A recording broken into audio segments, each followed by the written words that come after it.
बिस्मिल्लाहिर्रहमानिर्रहीम। अस्सलामु अलैकुम वरहमतुल्लाहि वबरकातुहू। मैं हूं homeo herbalist doctor Mohammad Mukhtar Qadri और आप देख रहे हैं मेरा यूट्यूब चैनल। नाज़रीन कराम, आज हम बात करेंगे जरियाने मनी यानी सैलाने मनी।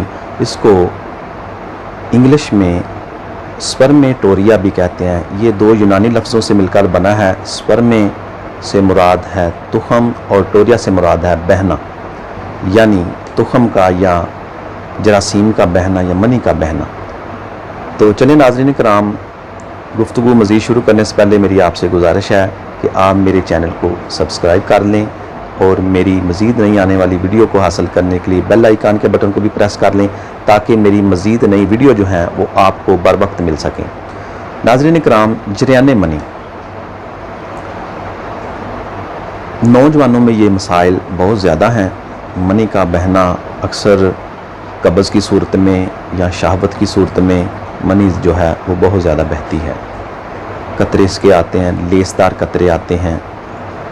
नाज़रीन कराम, जरियाने मनी की तरह ही दो और रतूबतें भी जिसमें इंसानी से खारिज होती हैं, उनको भी आम तौर पर यही तसव्वुर किया जाता है कि ये मनी बह रही है, मनी के कतरे खारिज हो रहे हैं। उनमें वो रतूबतें क्या हैं?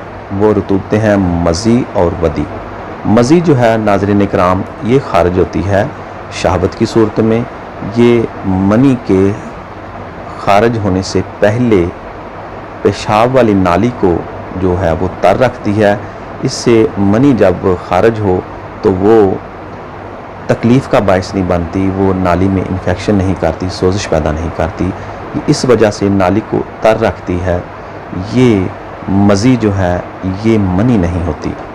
नाज़रीन कराम, मज़ी जो है ये शहावत की सूरत में, लज़्ज़त की सूरत में ये पहले से खारिज होना शुरू हो जाती है। ये कोई बीमारी नहीं है। हाँ, अगर इसका ज़्यादा ज़िया हो रहा हो, बहुत ज़्यादा बह रही हो तो उसका इलाज करना चाहिए। दूसरी सूरत नाज़रीन कराम वदी की है। वदी जो है ये भी एक रतूबत है। ये पेशाब से पहले खारिज होती है, तो ये भी अक्सर खारिज होती रहती है। ये कोई बीमारी नहीं है।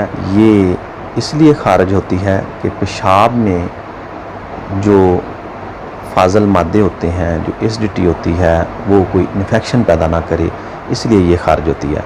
और अक्सर वदी जो है ये एसिडिटी और तेज़ाबियत जिस्म में बढ़ जाने की सूरत में ही खारिज होती है। नाज़रीन कराम, अब हम बात करेंगे जरियान पर।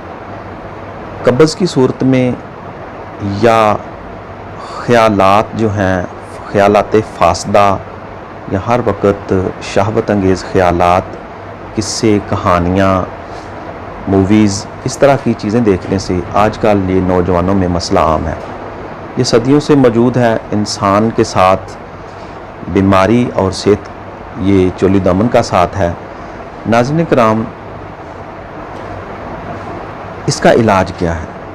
पहले तो आप नाज़रीन कराम ये समझ लें कि अगर आप ख़यालात फासदा में ही रहेंगे, अपने ख़यालात को पाक नहीं रखेंगे, तो जरियाने मनी का आप इलाज नहीं कर सकते। और दूसरा, आप नाज़रीन कराम तारसर्द चीज़ें जो हैं बहुत ज़्यादा वो इस्तेमाल ना करें।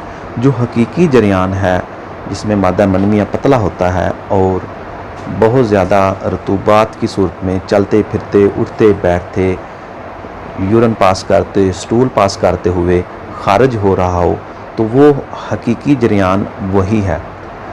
नाज़रीन कराम, जरियान की दो किस्में और भी हैं, लेकिन आज हम जो हकीकी जरियान है उसी पर बात करेंगे। बाकी जो दूसरी दो सूरतें हैं वो हम फिर किसी वक्त डिस्कस करेंगे। तो नाज़रीन कराम, रतूबत सफ़ेद होती है, मनी खारिज होती है और ये यूरिन पास करते हुए, इसके अलावा बदख्याली में, शहावत में या इसी तरह की दूसरी सूरत हाल जो हैं, जैसे मूवीज़ वगैरह या कोई दूसरी चीज़ें देखने से, शहावत अंगेज़ ख़यालात में रहने से ये मादा मनविया जो है ये खारिज होना शुरू हो जाता है। अच्छा, इसके असरात क्या हैं जिस्म पर? नाज़रीन कराम, जिस्म आहिस्ता आहिस्ता दुबला पतला, कमज़ोर, सुस्त, जिस्म आँखों के नीचे स्याह हल्के, भूख बंद हो जाती है। और नाज़रीन इकराम, जिस तरह औरतों में लिकोरिया होता है, इसी तरह मर्दों में जरियान मनी है। तो जरियान मनी जो है ये बिल्कुल उसी तरह सेम जिस्म को नुकसान पहुंचाता है, और इसी तरह कसरत जरियान जो है उससे इंसानी जिस्म जो है वो कमज़ोर हो जाता है, दिल कमज़ोर हो जाता है, असाब कमज़ोर हो जाते हैं, पट्ठे कमज़ोर हो जाते हैं, जिगर कमज़ोर हो जाता है। ये अज़ाए रईसा पर, तीनों अज़ाए रईसा पर असर डालता है। नाज़रीन इकराम, इसकी एक वजह मैदा में रतूबात, बादी रतूबात, बादी चीज़ें, गैस, कार्बन रियाह से भी ये मसला पैदा होता है। अब चले नाज़रीन इकराम, हकीकी जरियान जो है, अब इसका इलाज क्या है। नाज़रीन इकराम, इसका तिब्ब मुफरद अज़ा में जो हकीकी जरियान है उसका वो मिजाज मरीज़ का जो होगा वो तर सर्द होगा।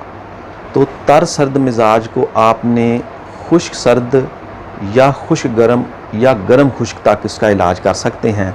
यानी कि इसका इलाज उज़लाती साबी, उज़लाती गुद्दी और गुद्दी उज़लाती तीनों नब्ज़ों में इसका इलाज कर सकते हैं।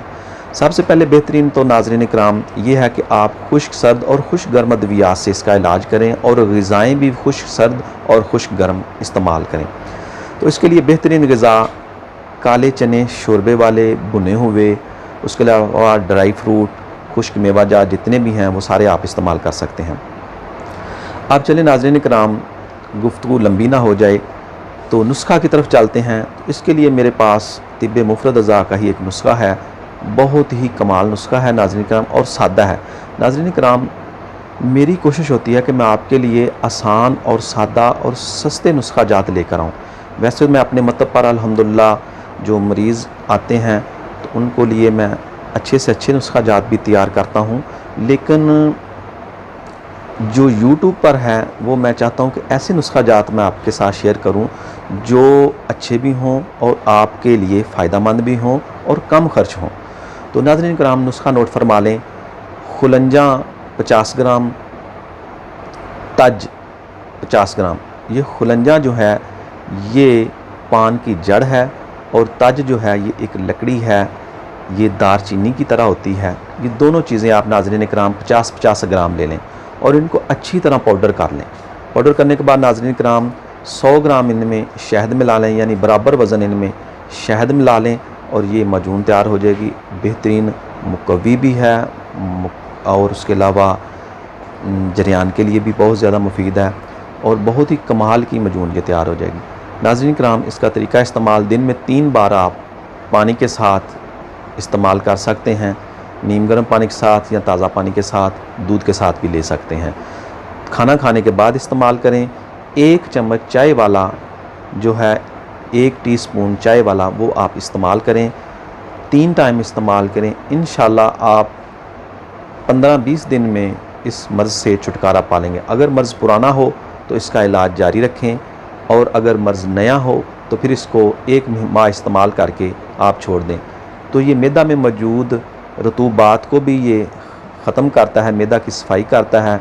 अगर किसी के मुंह से बदबू आ रही हो, या मैदा में जो फाजिल मादे जमा हो जाते हैं उनकी वजह से, तो उनके लिए भी ये नाज़रीन कराम बहुत ज़्यादा मुफीद है, और ये जरियान का तो जड़ से ख़ात्मा कर देता है। अस्सलामु अलैकुम वरहमतुल्लाहि वबरकातुहू।